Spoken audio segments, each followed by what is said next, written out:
I want to talk more about boundaries today.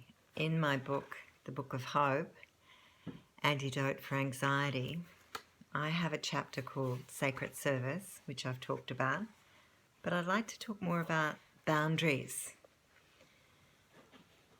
Care more about yourself than what others think of you. Big one. And we don't actually know what they even think of us. We've just got a story about what we think they think of us. Be clear with myself about what I can and can't do. That's big for me. How is it for you? Just be clear about what you will do and what you can't do or won't do.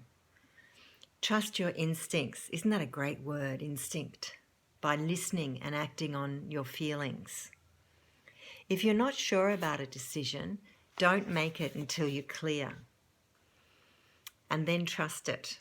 You mightn't continue on with it because things change. Then you'll make another decision. But trust the decision that you did make. Don't go back and try and rechange it. About sacred service is about trusting that you have great intuition and that you will follow that intuition. Don't be hard on yourself. Treat every experience as a learning experience. Easy to say, isn't it, when you're on the floor crying your heart out?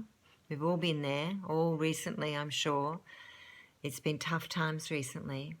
But the thing is, not to be hard on that. If you're on the floor and you're crying and you're feeling all the feelings that you're feeling, do it properly.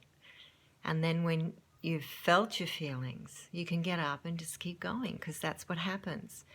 I don't know, there's an illusion that humans are supposed to be perfect or humans are supposed to be good. Humans are supposed to feel their feelings, not just the good ones, all of them, because that's what makes us learn, that's what makes us whole, what makes us honor our learning process. That's how we learn. We learn through every experience, every up, every down, every sadness, every joy. That's how we learn on planet Earth, I promise you. Let go of people pleasing. Yeah, it's a big one, isn't it? Find time and space for yourself in your day somehow. Walk down to the garden, walk to the end of the street, go to the park, sit under a tree, even if it's for 5 minutes. Show the universe that you value yourself enough to take some time to sit quietly and breathe and be with yourself. It's the most powerful thing we can do to assert our boundaries.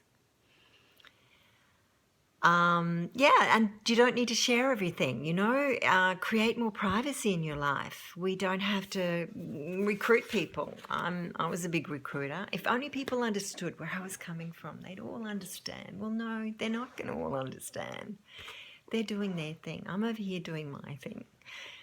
You be clear about what it is that you do and be clear about your heart and your head, and don't want everybody to like you. Don't expect everyone else to understand. You don't need to recruit another person. I remember working in an organisation once, and we were sitting in a group, and the group was saying, oh, but she did that and she did that. And I said, yeah, well, that's past, What are you doing now in the future about it? You don't need to recruit all these other people who believe this or thought this at the same time. You're enough. If you think something, that's enough. You don't need to say, oh, well, so-and-so also thinks this. If you think it, that's enough. You don't need to recruit another human being. You think it and believe it and feel it in your heart. Because in sacred service, we have to back ourselves. Absolutely, 100%. Thanks for listening.